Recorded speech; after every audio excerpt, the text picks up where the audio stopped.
We all know being able to shoot a ball accurately and with power more often than not, and to be able to do this consistently is a very valuable skill to develop. So in this video, we're going over 5 shooting practices that you must learn.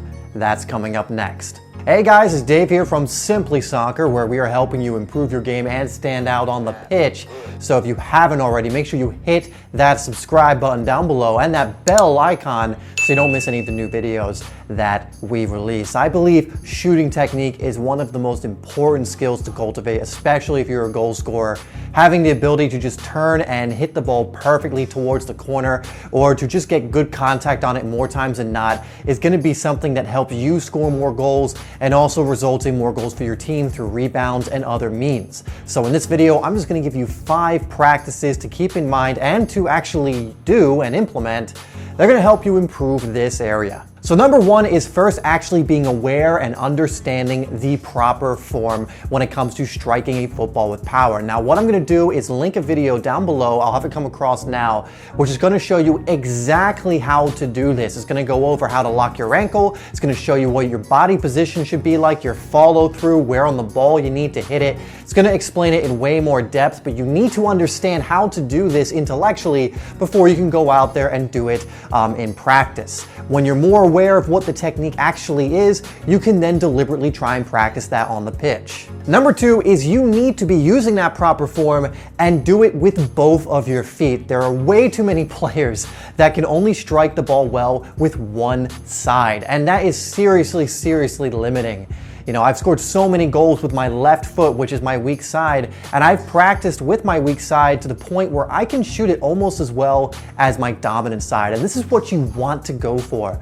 Because how many chances are you going to miss because the ball comes onto your weak side and you have to cut it back onto your other side just to shoot?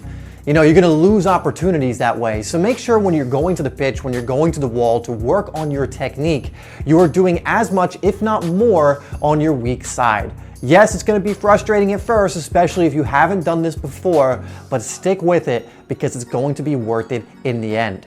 Number 3 is make sure you are efficiently practicing. And this is what most players do, is they go to the pitch and they have maybe 1, maybe 2 balls, and they'll go to a net and they'll just kind of shoot around for 30 minutes to an hour. And they'll call that practice. And this just is not efficient. You're not going to improve that much if you do this. You need to have a game plan. You have to have, goals you're working towards. You have to be efficient when doing this. And there is no practice more efficient when it comes to improving your shooting than shooting against a wall. Why is this so effective? Well, 1, you only need 1 ball. You don't need a bag of 10 balls to go to the pitch and do it. You don't have to collect the ball every time you miss, and it also works on other areas of your game. When you're shooting against a wall, you can also work on your first touch as the ball comes back to you. You can do a few skill moves and then shoot the ball. You're going to get more repetitions in a shorter amount of time. Seriously, the amount of shots you'll get in a 30-minute training session against a wall is going to be infinitely more than you would if you went to a net.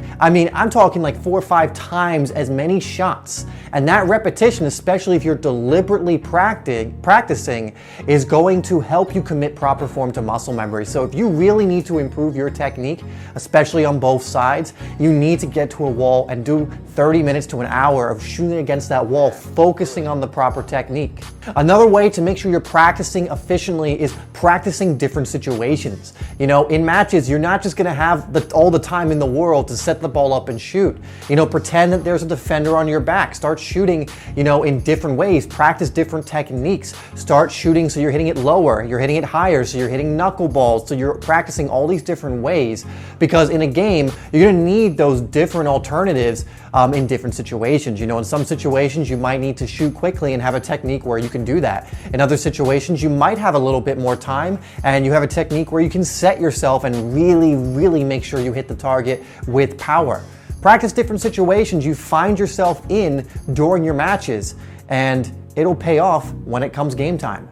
Number 4 is kind of a little trick, but it's one, again, that player that goes to the pitch and just kind of aimlessly shoots isn't doing, and this is such a simple thing that can improve your training. It has to do with deliberate practice, and it's actually taking mental aim. Every time you shoot, it should not just be, oh, I'm trying to hit the target. You need to imagine where you want to hit it. If you're going for that lower corner, actually visualize yourself hitting that corner. Mentally think of that corner. And there actually is something to this. Your body will follow your mind. When you think about hitting it into that corner, your body will set up in a way that allows you to do so. Now, you have to develop the technique so that your body can actually follow your mind. But don't just go and try and hit it as hard as you can.